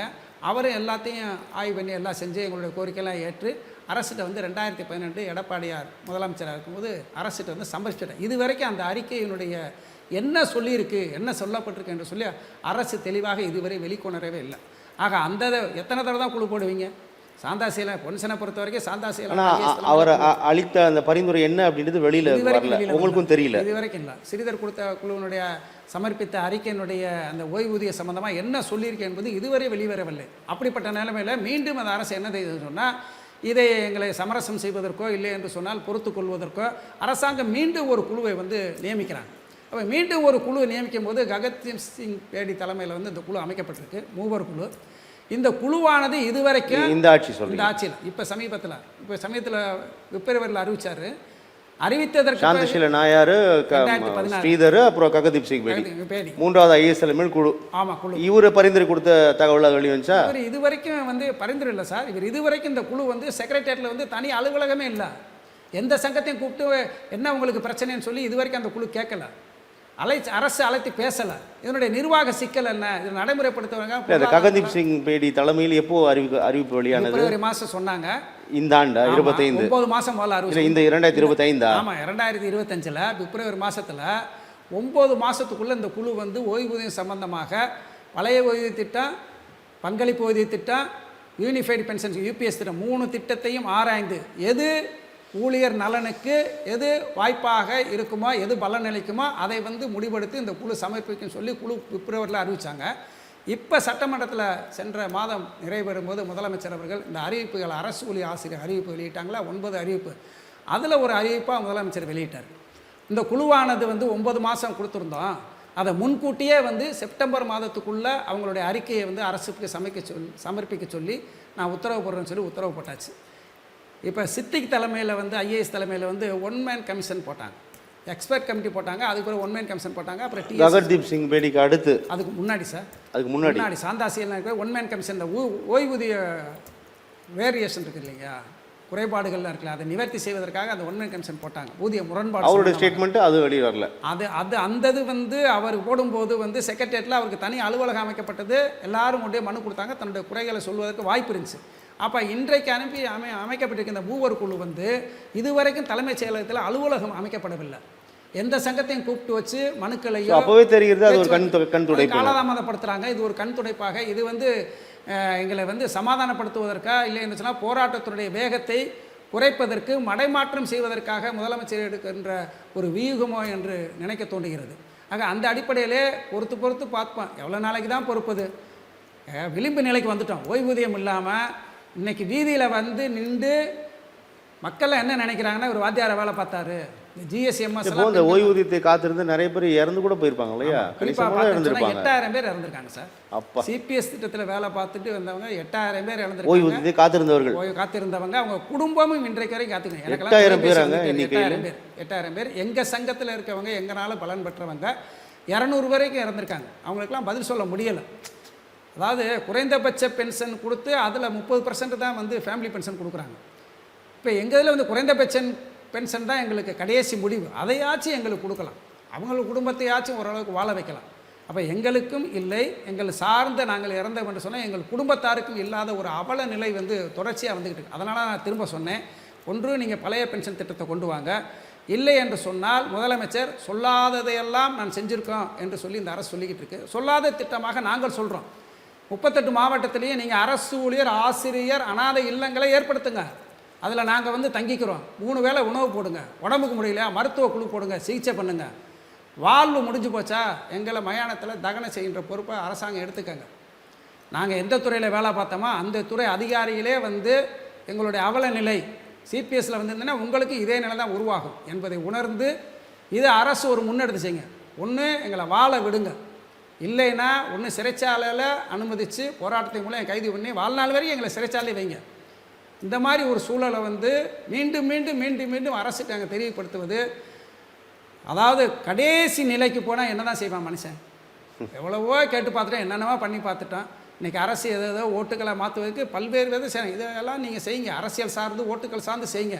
ஆனால் 40 ஆண்டு காலம் வேலை பார்த்த ஒரு அரசு ஊழியர் ஆசிரியர்களுக்கு கடைசி காலகட்டத்தில் உடலில் வலு இல்லாமல், உடம்பு ஒத்துழைப்பு இல்லாத ஒரு சூழ்நிலையில் நாங்கள் எந்த வழியை தான் கையாள்வது? அரசாங்கத்தான் திரும்பி வந்து நாங்கள் கேள்வி 40 வருஷம் வேலை பார்த்துருமே, எங்களுக்கான பலனை கொடுங்கன்னு சொல்லணும். அரசாங்கம் என்பது கருணையின் அடிப்படையில் எங்களுக்கு பரிதாபப்பட்டு ஐயோ பாவம் என்று சொல்லி எங்களுக்கு ஓய்வூதியம் கொடுப்பது அல்ல, இது எங்களுடைய உரிமை. 40 ஆண்டு காலம் வேலை பார்த்துக்க அந்த அரசுக்கு வந்து அரசுடைய நலத்திட்டங்களை பூராமே மக்கள்கிட்ட கொண்டு போய் சேர்த்துருக்கோம். குறிப்பாக சொல்கிறதா நாங்கள் வந்து சத்துணவு திட்டத்தை வேலை பார்க்கும்போது குழந்தைகளுடைய வயிற்று பசியை நாங்கள் போக்கியிருக்கோம். அதற்கு பிறகு சப்சிக்வெண்ட்லி டீச்சர் ஆனதற்கு பிறகு அறிவு பசியை தீர்த்திருக்கோம். 100% விழுக்காடு ரிசல்ட் கொடுத்துருக்கோம். அதேமாதிரி பெண் சகோதரிகளை பார்த்தோம் என்று சொன்னால் அங்கன்வாடியில் வந்து 35-40 நோட்டு அவங்க மெயின்டைன் பண்ணாங்க. அவங்க நெருப்பாற்றில் நீந்தி கிட்டத்தட்ட அடுப்புலேயே கிடந்து அலுவலகத்துக்கு வந்து 40 நோட்டை மெயின்டைன் பண்ணி அறிக்கை கொடுத்துக்கிட்டே இருப்பாங்க.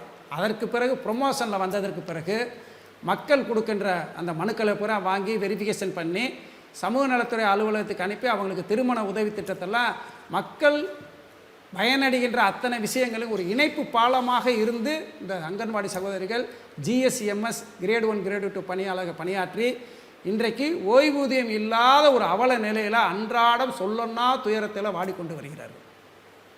இப்போது நீங்கள் குறிப்பிட்டீங்க முன்னாடி பேசும்போது ஓரணியில் திரண்டு போராடுகிறோம் சொன்னீங்க. ஆனால் இந்த சங்கங்கள் ஓரணியில் திரளுகிறதா இல்லை அது ஒரு சிக்கலாக இருக்கா? அது ஒரு சிக்கல் வந்து என்னென்னா, இப்போ உங்களை போன்ற நிறைய சங்கத்தின் தலைவர்கள் பேசும்போது சொன்னாங்க தலைவர்கள் சரியில்லாமல் இருப்பதனால் ஏற்பட்ட சில சிக்கல்கள் இருக்குதா அப்படின்னு. சங்கம் என்பது எப்பயுமே பார்த்தோம் என்று சொன்னால் அரசியல் சார்ந்த சங்கம் இருக்கக்கூடாது. பணியாளர்கள் நலன் கருதி தான் சங்கம் இருக்கும். முழுக்க அது ஊழியர்களுக்காக இருக்கணும். ஆமாம், சில இப்போ கூட சொல்லியிருக்காங்க திமுகவில் வந்து புதிதாக 2 அணி உருவாக்கப்படும் என்று சொன்னால் மாற்றுத்திறனாளிகளுக்கு ஒரு அணி, அதே போலவே பேராசிரியர்கள் ஆசிரியர்கள் கொண்ட அணி உருவாக்கப்படும். நாங்கள் சார் இது அரசியல் சார்ந்து போய்ட்டால் எப்படி பள்ளிக்கூடத்தில் பாடம் நடத்துவாங்க? அதாவது அரசியல் என்பது ஓய்வு பெற்றதுக்கு பிறகு நீங்கள் அரசியலுக்கு போங்க. அரசு பணி ஆற்றுக்கொண்டே வந்து நான் அரசியலில் இருக்கேன், அரசு சார்ந்து இருக்கேன், எதிர் அரசு சார்ந்து இருக்கேன், கம்யூனிஸ்ட் இயக்கத்தோட ஒட்டி இருக்கோம், சங்கங்கள் இருக்கு என்று சொன்னால் அந்த அரசியல் கட்சி என்ன முடிவு எடுக்கிறதோ அதைத்தான் எடுக்கும். தார்மீக கல்வித்துறையில் தேவையற்றது இல்லையா? வேற துறைகள் கூட பரவாயில்ல, எதிர்காலம் பாதிக்கப்படும். அது கட்சி சார்ந்து போனால் என்ன சார்ந்து தேவையில்லை, அதுக்கு போகவும் கூடாது. ஏன்னா போனான்னு கேட்டால் இவங்க அதுலேருந்து மாறி வேறு பாதைக்கு செஞ்சுருவாங்க, போயிடுவாங்க. ஆக அந்த அடிப்படையில் பார்த்தோம் என்று சொன்னால் பணியாளர்களின் நலன் கருதி தான் சங்கங்கள் இயங்க வேண்டுமே தவிர தனிப்பட்ட ஒரு நலனுக்காகவோ இல்லை ஒரு அரசியல் சார்ந்தோ போன்றோம் என்று சொன்னால் பாதிக்கப்படுவது தலைவர்கள் நல்லா இருப்பாங்க, பாதிக்கப்படுபவர் கடைக்கோடியில் உன்னை நம்பி உங்கள் வார்த்தையை நம்பி வீதிக்கு வர்றான், போராட்ட களத்தில். கட்சி சார்ந்து அரசியல் சார்ந்து இயங்கக்கூடாதுன்றது எதிர்பார்ப்பு. ஆனால் அப்படி இருக்குதா? இல்லை, அதான் பிரச்சனை. அது ஒரு முக்கியமான பிரச்சனை. அரசாங்கம் வந்து சங்கங்களை வந்து பிரித்தாளும் சக்தியில் வந்து தனக்கு சார்பாக இருக்கின்ற சங்கங்கள் எதிரணி சங்கங்கள் என்பதை ஆரம்பத்திலேயே வந்து நடவடிக்கையில் வைத்து சிஸ்டத்தில் வந்து ஒரு கணக்கு போட்டுருவாங்க. இது அரசு சார்ந்த சங்கம், இது அரசு சாராத சங்கம் என்று சொல்லியே வச்சுருப்பாங்க. ஆக அந்த சங்கங்களை எல்லாம் அவங்களுக்கு பாதிப்பு தானே. இப்போ நாங்கள் போராடி வீதிக்கு வந்து உடல் வருத்தி ஜெயிலுக்கு போய் நான் கிட்டத்தட்ட பார்த்தோம்னு சொன்னால் 97 ஒரு மிகப்பெரிய மாநாடு பெரியசாமி சத்துணவு அமைச்சராக இருந்தார். 97 ஒரு மாநாடு கலைஞர் அரங்கத்தை நடத்தணும். மாநாட்டில் வந்து அமைச்சர் சொன்னார், உங்களை ஆசிரியராக்குவேன், பட்டாதாரிகளை வந்து நான் வந்து இளநிலை உதவியாளர் வந்து கலைஞர்கிட்ட சொல்லி செஞ்சு கொடுப்பேன்னு சொன்னார். செய்யலை. 97 சொன்னார், செய்யலை. 99 மிகப்பெரிய காலவரையற்ற உண்ணாவிரத போராட்டத்தை சேப்பாக்கம் ஸ்டேடியம் முன்பு நடத்தி 1999 ஏப்ரல் 19 நாங்கள் கைது செய்யப்படுறோம். கைது செய்யப்பட்டு ராயர் அரசு ஒரு துறை சார்ந்த அமைச்சர் தர வாக்குறுதி கூட போராட்டம் பண்ணி தான் போராட்டம் பண்ணி திருப்பி நாங்கள் கைது செய்யப்பட்டு இங்கே கொண்டு போய் சென்ட்ரல் ஜெயிலுக்கு கொண்டு போகிறாங்க. அப்போல்லாம் வந்து இங்கே சென்ட்ரலுக்கு எதிர்த்தாப்பில் இருந்துச்சு, அங்கே இடம் இல்லை, இவங்க பூரா பட்டதாரிகள், பூரா பிஎட் முடித்த ஆசிரியர்கள், இவங்களை பூரா கொண்டு போய் வேலூரில் அடங்கினாங்க. நைட்டு 12 மணிக்கு சிஎம் ஆஃபீஸ்லேருந்து உத்தரவு வருது, கலைஞர் இருக்கார், வேலூர் கொண்டு போகிறாங்க. இரவு பூரா மலை. துறை சார்ந்த அமைச்சர் ஒரு வாக்குறுதி கொடுக்குறாருன்னா அது ஏறக்குறைய அரசாணை அல்லவா? நிச்சயமாக முதலமைச்சர்கிட்ட கலக்காமல் அவர் வந்து அசூரன்ஸ் சொல்லிட முடியாதுல்ல. அதற்கு பிறகு நிறைவேற்றப்படவில்லை. 99 ஏப்ரல் 19 கைது செய்யப்பட்டு 15 நாட்கள் சிறைச்சாலும் 15 நாளுமே உண்ணாவிரதம் இருந்தோம். அதில் பெண்கள் 50 பேர் பெண் சிறைச்சாலை சிறைச்சாலைக்குள்ளேயே உண்ணாவிரதம் இருந்தோம். கடைசியாக சட்டமன்றத்தில் சிறப்பு கவன ஈர்ப்பு தீர்மானம் கொண்டு வரப்பட்டு அதில் கலைஞர் வந்து அறிவிக்கிறார், நீங்கள்லாம் பணிக்கு திரும்புங்க, உங்களோட கோரிக்கைகள் பரிசீலிக்கப்படும் என்று சொன்னார். கடைசி வரை நடத்தவில்லை. அதற்கு பிறகு தான் அம்மையார் ஆட்சி காலத்தில் நான் கொண்டு எங்களுடைய பிரச்சனை பூரா கொண்டு அமைச்சர் சொன்னதும் நடைமுறைப்படுத்தப்படவில்லை, முதலமைச்சர் சொன்னதும் நடைமுறைப்படுத்த சட்டமன்றத்தில் சொல்கிறார் நடக்கலை, சட்டமன்றத்தில் சொன்னது நடக்கலை. அதற்கு பிறகு அம்மையார் ஜெயலலிதா அம்மையார் வந்து எங்களுக்கு வந்து ஸ்பெஷல் டெஸ்ட் வந்து 1000. அதுதான் இப்போ இதோட தொடர்பு தான் நான் கேட்க விரும்புகிறேன் சங்கர் பாபு. அதாவது இப்போ நீங்கள் அமைச்சர் சொல்கிறாரு, முதலமைச்சர் சட்டமன்றத்தில் சொல்கிறாரு, செயல்படுத்தலை. அப்போ அங்கே தானே சங்கத்தோட ரோல் மிக முக்கியமான ஒரு ரோல். அப்போ நீங்கள் ஓரணியில் ரொம்ப வலுவாக இருந்தீங்கன்னா அது நீங்கள் சண்டை போட முடியும் தானே, ஆனால் சண்டை போட முடியல. அப்படிதான் சார், அப்படிதான் ஓரணியில் நின்று தான் 1988 மத்திய அரசுக்கு இணையான ஓய்வூதியத்தை கடுமையான போராட்டத்தின் மூலிமா வென்றெடுத்தோம். அதற்கு பிறகு 2003 டெஸ்மா பணி நியமன தடத்தை எடுத்து ஓரணியில் நின்று எப்படி ஜல்லிக்கட்டு போராட்டத்தில் தன்னார்வலராக வந்து களத்தில் வந்து நின்றாங்களோ அதே மாதிரி அரசு ஊழியர் அதே மாதிரி இந்த கோரிக்கைகளுக்கு இல்லை, அப்படி புரிஞ்சுக்கலாமா? கோரிக்கைகளுக்கு தொடர்ச்சியாக வந்து மக்கள் வந்து நாங்கள் என்ன இப்போ இருக்க தலைமுறைக்கு கொண்டு போய் சேர்த்துக்கிட்டே இருக்கோம். இன்றைக்கி நீங்கள் சம்பளம் நிறையா வாங்குறீங்கன்னா அதுக்கு ஒரு பெரிய வரலாற்று பின்புலம் இருக்குது அப்படிங்கிற சொல்கிறோம். போராட்டத்தில் பல சாதனைகளை வந்து நீங்கள் இன்றைக்கி எல்லாமே அனுபவிக்கிறீங்க என்று சொன்னால் ஒரு கடுமையான ஒரு உழைப்புக்கு கடுமையான ஒரு போராட்டத்தின் மூலிமா இது வந்ததுங்கிறத எடுத்து சொல்கிறோம். இருந்தாலும் வந்து சரியான வேலைப்பளுவின் காரணமாக சில இடங்களில் வந்து பெண்கள் அதிகமாக இருக்கின்ற காரணத்தினால களத்துக்கு வர்றது கொஞ்சம் சற்று குறைவாக இருக்குது. அதையும் நாங்கள் இந்த தேர்தலுக்குள்ளே அதையெல்லாம் சரி செஞ்சு அவங்கள எல்லாம் ஓரணிகள் திரட்டி அரசுக்கு சார்பான சங்கங்கள் அவங்க முடிவெடுக்கணும். எங்கள் கோரிக்கைக்காக இருக்கக்கூடிய சங்கங்கள் நாங்களெல்லாம் ஒன்று திரண்டு இந்த அரசுக்கு எதிராக இந்த பழைய ஓய்வு திட்டம் நடைமுறைக்கு கொண்டு வருவதற்கு வரை கடைசி வரை நாங்கள் வந்து போராட்டத்தை களமாக மாற்றி இறுதி வரை போராடுவோம், நிச்சயமாக வென்றெடுப்போம் என்பதில் எந்த விதமான மாற்றுக்கருத்து. இறுதியாக ஒரு கேள்வி சங்கர் பாபு, அதாவது கடந்த தற்போதைய முதலமைச்சர் அப்போதைய எதிர்க்கட்சி தலைவர் போராட்ட கழகத்தில் நீங்கள் போராட்ட காலத்திலே ஓடோடி வந்து உங்களுக்கு ஆதரவு தெரிவித்தார், ஆட்சி அப்பயே வாக்குறுதி கொடுத்ததா சொன்னீங்க. இப்போது இந்த ஆட்சியின் போது அஃப்கோர்ஸ் அப்போதைய ஆளும் கட்சி இப்போதைய எதிர்கட்சி அப்படிலாம் வந்து உங்களுக்கு எந்த ஆதரவு தெரிவிக்கிறார்களா, பார்க்கிறார்களா, ஏதாவது வாக்குறுதிகள் தருகிறார்களா? இல்லை, அந்த அப்படி இது பார்க்குற மாதிரி தெரியல. நான் அதனால கேட்குறேன் எப்படி சொன்னால் கடந்த அதை எப்படி நீங்கள் புரிஞ்சுக்கிறீங்க, நாங்கள் எப்படி புரிஞ்சுக்கிறோம்? ஆமாம், கடந்த ஆட்சிக்கு இந்த ஆட்சிக்கு என்ன வித்தியாசம் சொன்னால், இப்போ எடப்பாடி பழனிசாமி அவர்கள் வந்து முதலமைச்சராக இருந்தாங்க. அவங்க வந்து இதுவரைக்கும் இந்த ஓய்வூதியம் சம்பந்தமாக அழைத்து கூட பேசவில்லை. ஆனால் இந்த ஆட்சி வந்ததற்கு பிறகு கோரிக்கை நிறைவேறவில்லை, ஆனால் அழைத்து பேசுகிறார்கள். அழைத்து பேசி எங்களை வந்து ஒரு காம்ப்ரமைஸ் பண்ணி இது முதலமைச்சர்கிட்ட கொண்டு போகிறேன், முதலமைச்சருக்கு எல்லா விஷயமும் தெரியும், மீண்டும் தங்கம் தென்னரசு, ஏவாவேலு, அன்பில் மகேஷ் பொய்யாமொழி இவங்கெல்லாம் வந்து மீண்டும் எங்களிடத்துல வந்து சும்மா மனு வாங்கிட்டு பேசிக்கிட்டு ஃபோட்டோ எடுத்துகிட்டு அனுப்புகிறாங்களே தவிர முதலமைச்சர் கவனத்துக்கு போக வேண்டிய அவசியம் அவருக்கு எல்லாமே தெரியும். ஆக இது ஒரு கால நீட்டிப்புக்காக அரசாங்கம் ஒப்புக்காக இது கால நீட்டித்தே செஞ்சுட்டு வந்துக்கிட்டு இருக்காங்க. இந்த அரசாங்கம் வந்ததற்கு பிறகு கூப்பிட்டு பேசுகிறாங்க. 2 மாநாட்டில் வந்து முதலமைச்சர் கலந்துக்கிட்டார். ஜாக்டோஜிய மாநாடு 2 மாநாடு நடத்தி 2 மாநாட்டிலே முதலமைச்சர் வந்து கலந்துக்கிட்டு அவர் பேசும்போது சொன்னார், நான் செய்யாமல் யார் செய்வா, கட்டாயம் இந்த அரசு நிறைவேற்றும், அண்ணா மேல் சத்தியமாக இந்த அரசு நடந்து கொண்டிருக்கிறது, அண்ணா மேல் சத்தியமாக இந்த அரசு வந்து கொடுத்த வாக்குறுதி நிறைவேற்றும் என்று சொல்லி முதலமைச்சர் பேசிக்கிட்டு தான் போனார். இன்றைக்கி 4 வருஷம் ஆச்சு. இந்த அரசு மீது எங்களுக்கு பழைய ஓய்வூதிய திட்டத்தை நடைமுறைப்படுத்தாதனால கடும் கோபத்தில் இருக்கும், அதில் எந்த விதமான மாற்று கருத்து இல்லை. நீங்கள் அரசியல் சார்ந்து மக்கள் பலன் மக்களுக்கு நலன் சார்ந்த திட்டங்களாக நீங்கள் செய்கிறீங்க, அது ஒரு பக்கம் இருந்தாலும் கூட எங்களுடைய கோரிக்கை நிறைவேற்றப்படவில்லை என்பதில் நாங்கள் 1 கோடி குடும்பம் சார்ந்து கடுமையான பாதிப்பு இருக்குது. ஏன்னா தொடர்ச்சியாக இந்த சென்ற மாதத்தில் பார்த்தோம்னு சொன்னால் 8200 பேர் ஒரே மாதத்தில் ஓய்வு பெற்றிருக்காங்க. இப்படி படிப்படியாக போக போக ஓய்வு பெறுவர்கள் எண்ணிக்கை வந்து கூடிக்கிட்டே போகும். எங்களுடைய நிலை இப்போ சிபிஎஸ்சியில் வேலை பார்க்கின்ற சகோதர சகோதரிகளுக்கு வரக்கூடாது என்ற அடிப்படையில் தான் இந்த போராட்ட களத்தை தேர்தலை மையப்படுத்தி அரசுக்கு வந்து தேர்தல் என்று வந்துட்டாலே வந்து எங்களை நோக்கி வரணும், மக்களை நோக்கி வரணும். ஆக அப்படிப்பட்ட ஒரு சூழ்நிலையில் இந்த போராட்டத்தை வந்து ரொம்ப தீவிரப்படுத்தி அனைவரும் ஒன்று சேர்ந்து இந்த போராட்ட களத்தை நிச்சயமாக வலுவாக கட்டமைப்போடு இதை நடத்துவோம். செப்டம்பருக்குள்ளே அறிக்கைவில்லை என்று சொன்னால் அக்டோபர் நவம்பர் திங்களில் எங்கள் அமைப்பை பொறுத்தவரை மாநில மாவட்ட நிர்வாகிகளை கலந்து ஆலோசித்து நவம்பர் மாதத்திலே மிகப்பெரிய வலுவான போராட்டமாக சமூக நலத்துறை ஆணையாளர் அலுவலகம் ஒரு முற்றுகை போராட்டமாக இந்த பழைய ஓய்வு திட்டத்துக்கு ஒரு இறுதி வடிவம் கொடுக்கின்ற போராட்டமாக அமையும் என்பதில் இந்த தொலைக்காட்சி வாயிலாக நான் தெரிவித்தேன். நல்லது சுந்தரபாபு, நாமும் பொறுத்திருந்து பார்க்கலாம் என்ன செய்ய போகிறது அரசாங்கம் என்பது. உங்களுடைய வருகைக்கும் கருத்து பகிர்வுக்கும் மிக்க நன்றி. உங்களுடைய வாய்ப்பை எனக்கு வழங்கி எங்களுடைய பிரச்சனைகளை அரசின் கவனத்திற்கும் பொதுமக்களுடைய கவனத்திற்கும் அரசியல் கட்சி அனைத்து தலைவர்களுடைய கவனத்துக்கு கொண்டு செல்வதற்கு ஒரு வாய்ப்பை நிலையமைக்கு எங்கள் சங்கத்தின் சார்பாக நன்றி தெரிவித்துக் கொள்கிறேன். வணக்கம். நேயர்களே, மற்றும் ஒரு அரசியல் அரங்கம் நிகழ்ச்சியில் சந்திக்கலாம். நன்றி, வணக்கம்.